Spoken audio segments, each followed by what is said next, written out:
عملت دايتات مع نفسي كتير جدا، ما نزلت. انا مش مصدقه اصلا ان انا قاعده حاطه رجل على رجل، انا كانت عندي دي مشكله اصلا. حاسك ايه بعد ما خسيتي 5 كيلو اول اسبوع؟ صراحه الحركه اخف، وحتى النوم بقى احسن، بس انه وزني يعني في اللبس حاسه انه مقاسات شويه اتغيرت. يعني نزلت من 182 لبقيت 118.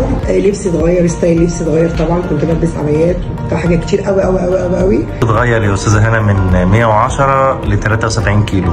لا نفسيتي انا كنت حد لا مكتئبه جدا، متضايقه جدا ان انا بحاول، بس كنت بحاول في طريق غلط. 25 كيلو حتى الان.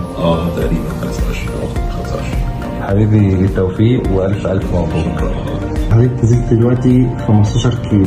مفيش اي تعب، مفيش اي احساس بالجوع بالحرمان، بالعكس انا حاسه ان انا ما بعملش دايت. حضرتك نازله حتى الان كام كيلو؟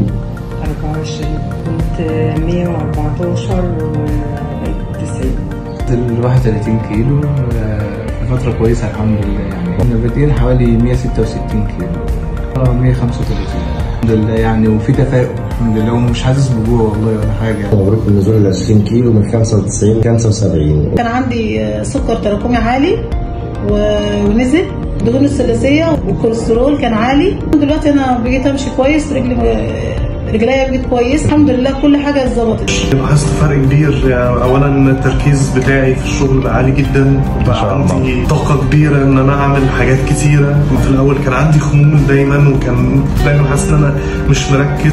فانا بشكر الدكتور رامي ان هو عالجني على كل المستويات، نفسيا عضويا وكل حاجه، واداني فيتامينز كتير كمان، ان انا كنت بخس بشكل هيلثي. دي تجربه جميله وبدعي لك، اقسم بالله في كل صلاه بدعي لك يا دكتور رامي. ربنا يبارك لك، احلى رجيم عملته في حياتي. فعلا احسن دكتور في مصر، انا جربت دكاتره كتير.